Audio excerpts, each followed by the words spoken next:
हरे कृष्ण। राधे राधे जी सबको। चैत्र शुक्ला कामदा एकादशी व्रत कथा जो इस प्रकार है। एक बार युधिष्ठिर बोले, हे वासुदेव, आपको नमस्कार है। आप मुझसे कहिए कि चैत्र शुक्ल पक्ष में एकादशी का क्या नाम है।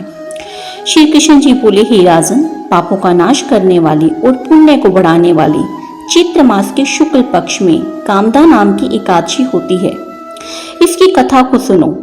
प्राचीन समय में स्वर्ण और रत्नों से सुशोभित रत्नपुर नाम के नगर में मंदोमंत, पुंडरिक आदि नाग निवास करते थे।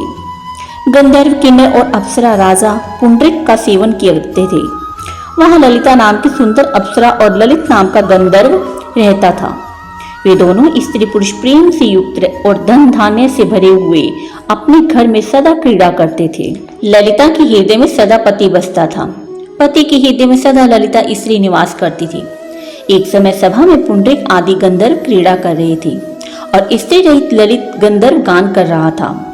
वह ललिता की याद करता हुआ बेसुरा गाने गाने लगा। उसके पद ठीक ताल पर विश्राम नहीं लेते थे।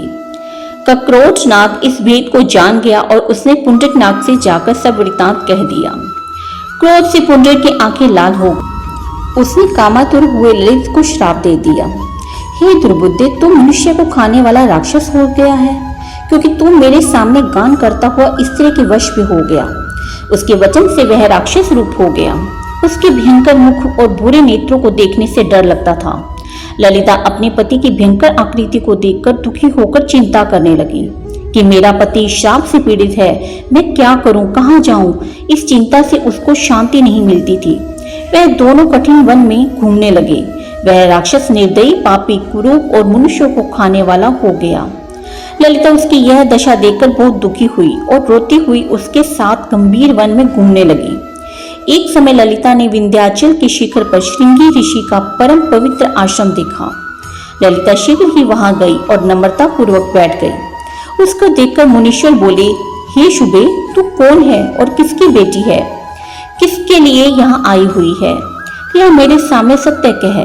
ललिता बोली, वीर धनवा नाम का महात्मा गंधर्व है, उसकी मैं बेटी हूँ। ललिता मेरा नाम है। हे महामुनि, मेरा पति श्राप के दोष से राक्षस हो गया है। हे मुनि, उसका भयंकर रूप और बुरा आचरण देखकर मुझको सुख नहीं है।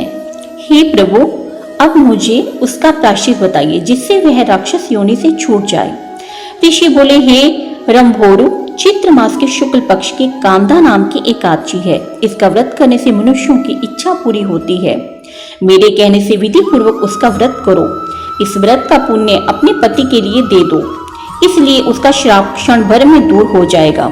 हे राजन, मुनि का वचन सुनकर ललिता प्रसन्न हुई। एकादशी का व्रत करके द्वादशी के दिन ब्राह्मण के समीप वासुदेव भगवान के सन्मुख बैठकर ललिता अपने पति के उद्धार के लिए बोली, मैंने जो कामदा एकादशी का व्रत किया है उसके पुण्य प्रभाव से इसकी पिशाच योनि दूर हो जाए। उस समय ललिता राक्षस योनि में वहीं बैठा था। ललिता के इस वाक्य से उसी समय उसके पाप दूर हो गए। वह दिव्य देहधारी गंधर्व हो गया और उसकी राक्षस योनि दूर हो गई।